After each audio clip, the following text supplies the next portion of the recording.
Hello dear students, welcome to Magnet Brains. मैं संचिता जैन, आपके SST educator. आज के सेशन में लेके आई हूँ आप सभी के लिए क्लास 12th बोर्ड स्टूडेंट्स के लिए राजनीति विज्ञान यानी कि पॉलिटिकल साइंस का चैप्टर नंबर 2, जिसका नाम है सत्ता के समकालीन केंद्र। और आज का हमारा टॉपिक है चीन के साथ भारत के संबंध। इसके पहले वाले टॉपिक में हमने क्या पढ़ा था? इसके पहले वाला टॉपिक क्या था? जल्दी से बताइए कमेंट करके।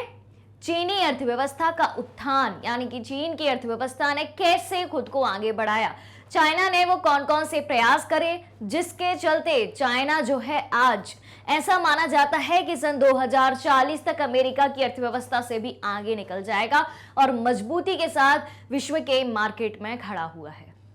ऑलराइट, तो ये सारी चीजें जानी थी हमने। अब आज हम जानेंगे चीन के साथ भारत के संबंध कैसे रहे हैं।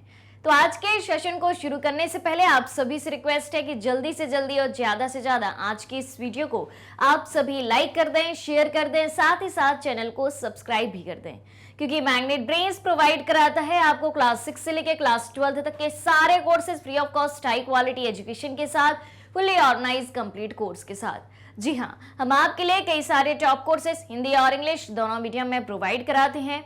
सीबीएसई बोर्ड के साथ साथ MP board, UP board, Bihar board, Delhi board, Rajasthan board, यानी कि 5 स्टेट बोर्ड के सिलेबस को भी कवर कराया जाता है। काफी सारे स्पेशल कोर्सेज भी हमारे पास, जैसे कि वैदिक मैथ्स, क्रैश कोर्स और स्पोकन इंग्लिश। और इतने सारे कोर्सेस आपको एक ही जगह, एक ही सिंगल प्लेटफॉर्म पर हाई क्वालिटी एजुकेशन के साथ, फुली ऑर्गेनाइज कंप्लीट कोर्स के साथ एकदम फ्री ऑफ कॉस्ट प्रोवाइड कराए जाते हैं। अगर आपको ई बुक्स और ई नोट्स की भी जरूरत है तो वीडियो के डिस्क्रिप्शन में जाइए, वहां पर एक लिंक दी गई है, क्लिक कीजिए, सारी चीजें सारी जानकारी के साथ आपको मिल जाएगी।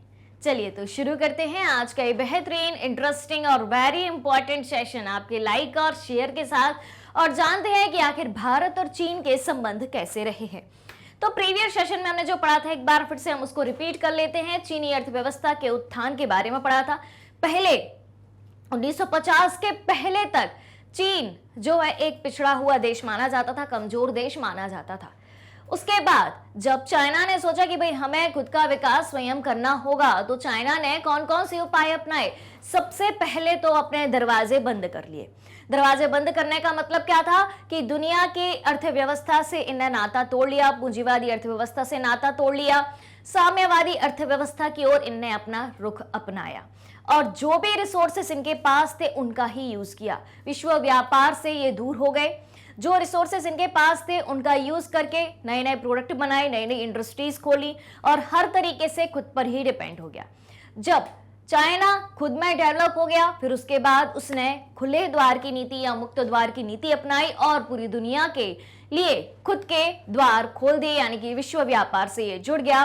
साथ ही साथ विश्व व्यापार संगठन यानी कि WTO, वर्ल्ड ट्रेड ऑर्गेनाइजेशन से भी चाइना जुड़ गया। ठीक है, और प्रेजेंट में देखें तो चाइना के हर एक प्रोडक्ट हर एक कंट्री में जाते हैं। क्यों जाते हैं? क्योंकि चाइना के जो प्रोडक्ट होते हैं उनकी कीमत बहुत कम होती है। कीमत क्यों कम होती है? क्योंकि उनकी लेबर कॉस्ट बहुत कम है। खुद के रिसोर्सेज यूज करके ये सारे सामान बनाते हैं, तो प्रोडक्ट की कॉस्ट भी कम आती है। जब प्रोडक्ट की कॉस्ट कम आती है तो भाई प्रोडक्ट जो है कम कीमत पर बेचेंगे। कम कीमत पर बेचेंगे तो ज्यादा से ज्यादा प्रोडक्ट इनके बिकेंगे और इनकी इकोनॉमी डेवलप होगी। और ऐसा माना जाता है कि सन 2040 तक चाइना अमेरिका की अर्थव्यवस्था को भी पीछे छोड़ देगा। और 2040 का समय दूर नहीं है, बस 15-16 साल की बात है और 2040 भी आ जाएगा। ठीक है, तब हम देखेंगे कि चाइना की अर्थव्यवस्था के क्या हाल होंगे।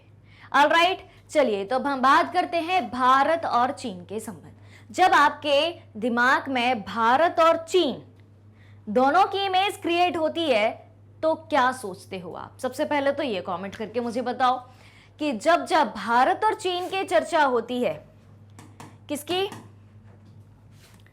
जब जब भारत और चीन की चर्चा होती है तब तब आपके दिमाग में क्या आता है? क्या आपके दिमाग में सकारात्मक बातें आती हैं? एक पॉजिटिव अप्रोच रहता है चाइना के प्रति या नेगेटिव अप्रोच रहता है?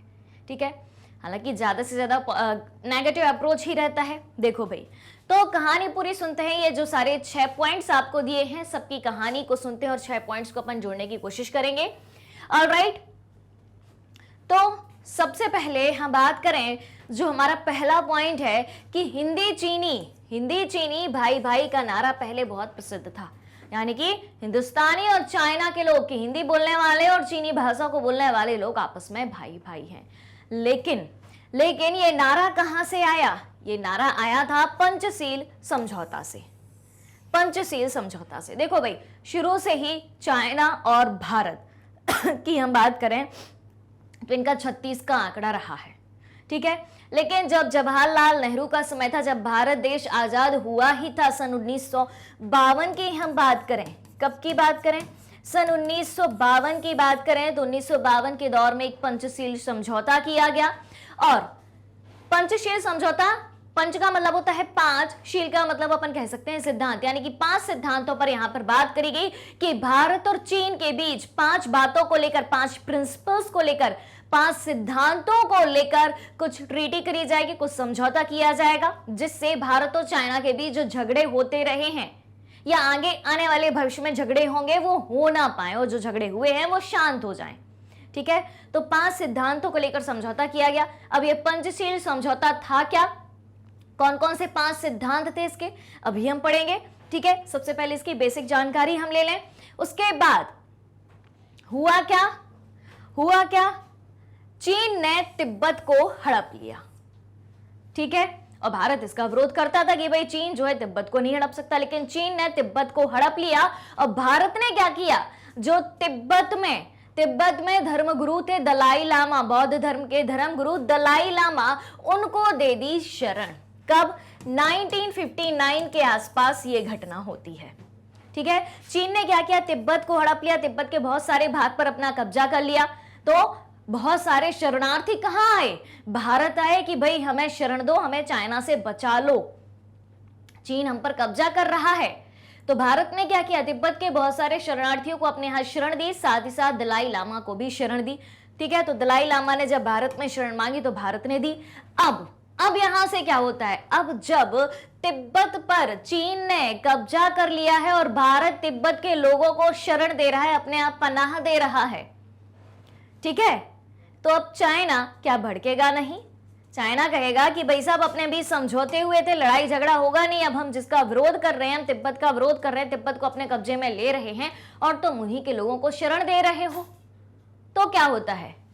तो चाइना भड़क गया और फिर होता है चीन और भारत का युद्ध 1962 में, जिसमें भारत हार भी गया था।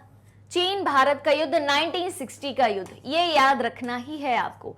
अब क्या सिर्फ एक कारण था कि तिब्बत पर चाइना ने कब्जा कर लिया था और तिब्बत के लोगों को और दलाई लामा को भारत ने शरण दी थी? तो क्या सिर्फ एक कारण से, सिर्फ इस एक कारण से भारत और चीन का युद्ध हुआ था? जी नहीं, इसके अलावा और भी कारण थे। और भी कारण क्या थे? सीमा विवाद, सबसे बड़े कारण थे सीमा विवाद, बॉर्डर डिस्प्यूट। कहां कहां के? जम्मू कश्मीर और अरुणाचल प्रदेश। ऑलराइट, तो जम्मू कश्मीर में अक्साई चीन, ठीक है। अब भारतवासी क्या कहते थे? भारत क्या कहता है कि अक्साई चीन जो है किसका हिस्सा है? अक्साई चीन लद्दाख का हिस्सा है। लद्दाख कहां है भाई? भारत में है। लद्दाख कहां है? भारत में। और अब तो भारत का केंद्र शासित प्रदेश बन गया है, ये यूनियन टेरिटरी बन गया है ये, क्या? लद्दाख। तो भारत के लोग क्या कहते थे कि अक्साई चीन जो है, मतलब ये लद्दाख का भाग है और चीन ने इस पर कब्जा कर लिया है, चीन ने इस पर कब्जा किया है, इसलिए इसको अक्साई चीन नाम दिया गया। तो एक तो कारण ये था। दूसरा, अरुणाचल प्रदेश में भी इनने कब्जा करके रखा था, अरुणाचल प्रदेश की बॉर्डर पर भी इनने, चाइना ने हंगामा मचा के रखा था। तो भाई भारत भी क्रोधित होगा और दोनों देशों के बीच युद्ध होंगे कि नहीं होंगे? बिल्कुल होंगे, बात बरोबर है, ठीक है। क्लियर हुई बात? तो इन सब कारणों के चलते कि जब चीन ने तिब्बत को हड़प लिया, दलाई लामा ने भारत में शरण मांगी और भारत और चीन के बीच सीमा विवाद हुआ जम्मू कश्मीर और अरुणाचल प्रदेश को लेकर, अक्साई चीन और अरुणाचल प्रदेश को लेकर, तो क्या होगा? तो हुआ युद्ध जिसमें भारत की हार हो गई थी 1962 में। तब से जो है भारत और चीन के बीच एक दुश्मनी ही बरकरार है। Alright, clear? यहां तक की बात समझ में आई? कोई डाउट हो तो जल्दी से कमेंट करके बताइए, आपके हर एक सवाल का जवाब आप तक पहुंचाया जाएगा। इसके बाद हम समझेंगे पंचशील समझौता। पंचशील समझौता में कौन कौन सी 5 बातें थी, 5 सिद्धांत थे, देखें। चलिए, तो पंचशील समझौता समझें। पहला समझौता क्या हुआ था भारत और चाइना के बीच? सबसे पहली बात तो ये 1952 में जवाहरलाल नेहरू के शासनकाल में हुआ था। किस किस के बीच हुआ था? भारत और चीन के बीच हुआ था। क्लियर? तो पहला समझौता क्या था? एक दूसरे की यानी कि भारत और चीन की क्षेत्रीय अखंडता और प्रभुसत्ता का सम्मान करना। जिसका जो क्षेत्र होगा वो वही शासन करेगा। ठीक है? एक दूसरे पर आक्रमण ना करना, भारत और चीन एक दूसरे पर आक्रमण नहीं करेंगे। ठीक है? एक दूसरे के आंतरिक मामलों में दखल ना देना। भारत और चीन के अंदर जो भी चल रहा हो वो भारत स्वयं निपटाएगा, चाइना स्वयं निपटाएगा। ना भारत चीन के मामले में दखल देगा, ना चीन भारत के मामले में दखल देगा। ठीक है? अब जैसे मान लो कि आपके पड़ोसी के यहां पर लड़ाई होती है और आप चले जाओ, ठीक है, आप चले जाओ भाई उनके मैटर में उंगली करने, तो भाई पड़ोसी भड़केगा कि नहीं भड़केगा? या आपके यहाँ कुछ मैटर चल रहा हो, लड़ाई चल रही हो, कोई मामला चल रहा हो और पड़ोसी आपके घर में आ जाए कुछ कहने, बोलने, सुनाने, लड़ाई निपटवाने, तो आपको भी दिक्कत होगी कि नहीं? तो ठीक इसी प्रकार से भारत और चीन की बात है। भारत और चीन भी क्या है? नेबरिंग कंट्री है, पड़ोसी देश है। तो क्या तय किया गया कि भारत और चीन एक दूसरे के इंटरनल मैटर्स में या आंतरिक मामलों में कोई दखल नहीं देंगे, कोई इंटरफेयर नहीं करेंगे। फिर समानता, ठीक है, सभी के साथ समानता का व्यवहार किया जाएगा और शांतिपूर्वक सह अस्तित्व की बात कही जाएगी। कोई एक दूसरे पर हमला नहीं करेगा, दोनों देश शांतिपूर्वक अपने अपने देशों में रहो, अपने अपने देशों का काम संभालो। ठीक है? तो ये बातें हुई थी किसमें? पंचशील समझौता में। लेकिन फिर सीमा विवाद के चलते तिब्बत के लोगों को भारत में शरण देने के कारण 1962 में भारत और चीन का युद्ध हुआ था, जिसमें भारत को हार का सामना करना पड़ा।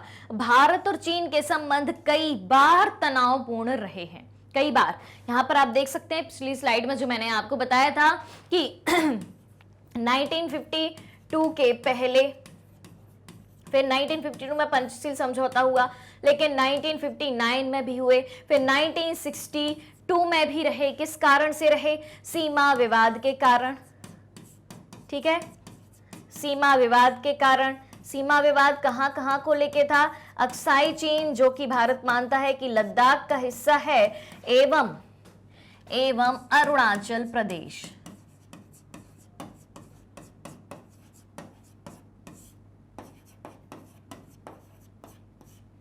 क्लियर? ठीक है? तो भारत और चीन के बीच इन सब के बावजूद भी, इतनी सब लड़ाइयों के बावजूद भी अगर हम प्रेजेंट में देखें तो भारत और चीन के बीच व्यापार बड़े स्तर पर हमें दिखाई देता है। चाइना का माल सस्ता होता है, प्रोडक्ट सस्ते होते हैं, भारतीय बाजारों में बिकते हैं और दुनिया के दूसरे देशों में भी बिकते हैं। तो इससे हमें क्या समझ में आता है? चीन के साथ भारत के संबंध, इंडिया चाइना रिलेशन में हमने क्या सीखा कि भारत और चीन के बीच के संबंधों में उतार चढ़ाव के दौर आते रहे हैं। ठीक है? कभी बहुत अच्छे संबंध भारत और चीन के बन नहीं पाए। ऑलराइट, चलिए, तो ये बात हुई आज के इस टॉपिक की, चीन के साथ भारत के संबंध की। अगर इसमें कहीं भी कोई भी डाउट हो आपको तो मुझे कमेंट करके बताना है, आपके हर एक सवाल का जवाब आप तक पहुंचाया जाएगा। अब क्या करना है? जल्दी से नोटिफिकेशन बेल आइकन को प्रेस कर दो, ताकि जैसे ही इस चैप्टर के नेक्स्ट वीडियो का टॉपिक अपलोड होता है उसकी जानकारी आपको मिल जाए और आप तुरंत ही हमारे साथ जुड़ जाएं। तो अगर आप हमारे डेली के लाइव सेशन और रिकॉर्डेड सेशन से जुड़ना चाहते हैं, सारी चीजें उपलब्ध है मैग्नेट ब्रेन्स के यूट्यूब चैनल, वेबसाइट और एप्लीकेशन पर। मैग्नेट ब्रेन्स इंडिया का number 1 100% free online education platform है। इसके अलावा अगर आप ई बुक्स और ई नोट्स भी चाहते हैं, उसकी लिंक भी वीडियो के डिस्क्रिप्शन बॉक्स में आपको दी गई है, वहां से आप अवेल कर सकते हैं। सारी चीजें सारी जानकारी के साथ प्राप्त कर सकते हैं। हमारे पास आपके लिए कई सारे टॉप कोर्सेज इंग्लिश और हिंदी दोनों मीडियम में उपलब्ध हैं। सीबीएसई बोर्ड के साथ साथ दिल्ली, बिहार, यूपी, एमपी और राजस्थान बोर्ड के सिलेबस को भी कवर कराया जाता है। काफी सारे स्पेशल कोर्सेज भी हैं हमारे पास, जैसे कि वैदिक मैथ्स, क्रैश कोर्स और स्पोकन इंग्लिश। और इतने सारे कोर्सेज आपको एक ही जगह, एक ही सिंगल प्लेटफॉर्म पर हाई क्वालिटी एजुकेशन के साथ, फुली ऑर्गेनाइज कंप्लीट कोर्स के साथ एकदम फ्री ऑफ कॉस्ट प्रोवाइड कराए जाते हैं। मैग्नेट ब्रेन्स यूट्यूब के अलावा अदर सोशल मीडिया प्लेटफॉर्म जैसे कि फेसबुक, इंस्टाग्राम, ट्विटर, व्हाट्सएप पर भी है। आप हमें यहाँ भी फॉलो कर सकते हैं, यहाँ से भी सारी जानकारी प्राप्त कर सकते हैं।